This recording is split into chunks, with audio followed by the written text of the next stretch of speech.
This will be for susceptibility measurements. We're using a fairly old instrument. It's a Bison magnetic susceptibility meter, but it still works very, very well. And the first step we have to do is balance and zero the meter. This is to balance the electronics. And so it does get a little bit tricky. You want to put this over on balance and adjust the balance dial until it says about 0, and then you go to the 0 side and you zero it until it, see, that's the problem, is you sometimes flip the wrong thing. And you get this close to 0, and then you go back to balance.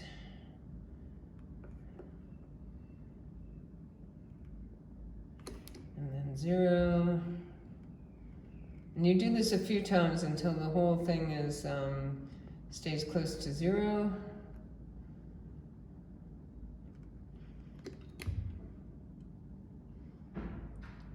Oops, wrong way. It's very easy to get confused on this. And this we do at the beginning, and partway through we'll do it again, and then at the end of the experiment, because it does have a fairly strong drift.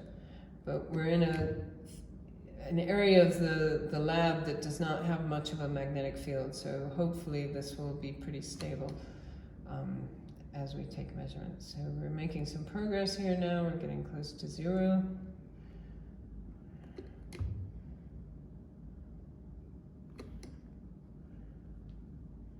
Okay, I'm going to accept that because these are both very low numbers and they're close to 0.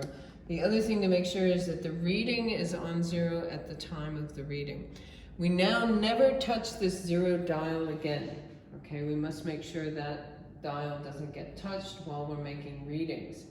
What we're going to read first is our standard, which is a standard that was manufactured with the instrument, and it has a reading of 2500 on the internal scale and 125 on the external scale.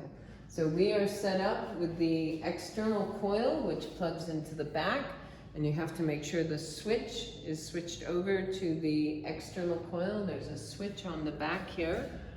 You can actually move it, yeah, there you go. You can see the external switch. And I've set this up so that the standard will be in the middle of the susceptibility coil. Also note that the wire has no loops in it. We've just let the wire go around. It has no closed loops because you don't want closed loops when you could generate a magnetic field. So all these things here, I know it looks a little jimmy-rigged. We're going to get wooden stands made, but for now, everything here is non-magnetic. And we put this in, and now we're going to measure, and what we do is we balance, and you can see now the number is quite big, so we bring it down, and now we go to read, and we turn the dial until we come close to the reading. We want this to go to 0, we go back to balance,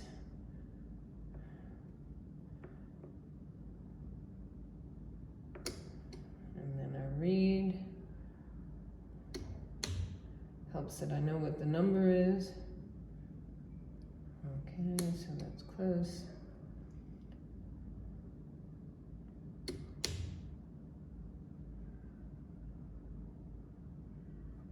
So you want the balance to be 0 and on here to be close to 0. Okay.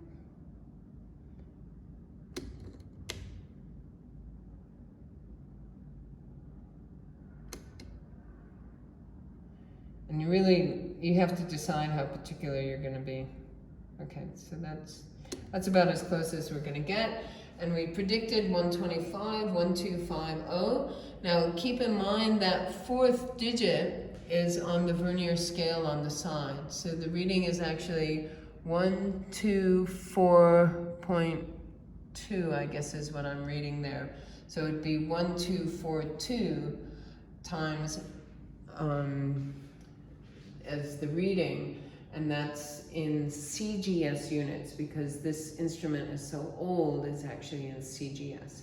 So I always write down the number as I take it off the instrument, and then I do whatever factor gets put on that. I think it's times 10 to the minus 3 or 5 in here.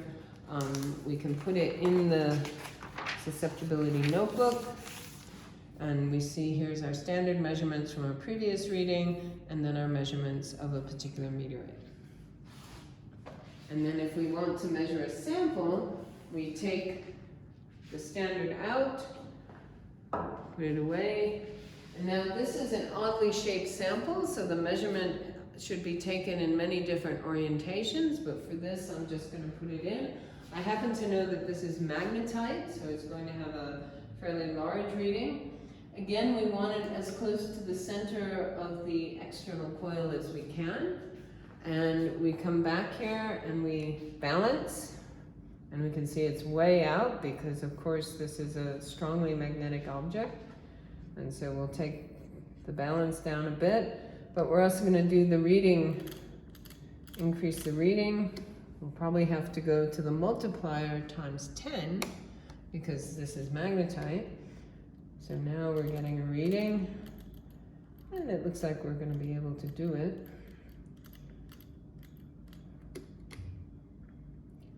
And let's get this balance up a bit better.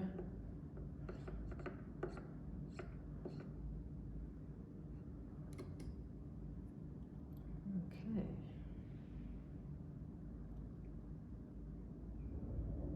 Almost on 0.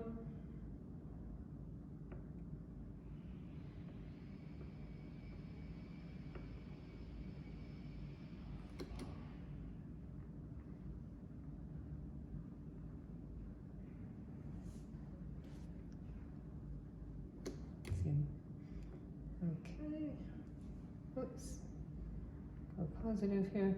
So that you get better at these readings as you take them, you learn to do this a little bit quicker. It is a bit tedious though with this machine. Okay, that's looking pretty good. Of course, it depends on how picky you are too. Okay, so that's only in the last digit for both of them. So we'll take that as the reading. So this is now 552 or 5519, because it's very close to the end there, times 10. And then whatever the factor is that's in the manual for to get it to the CGS units.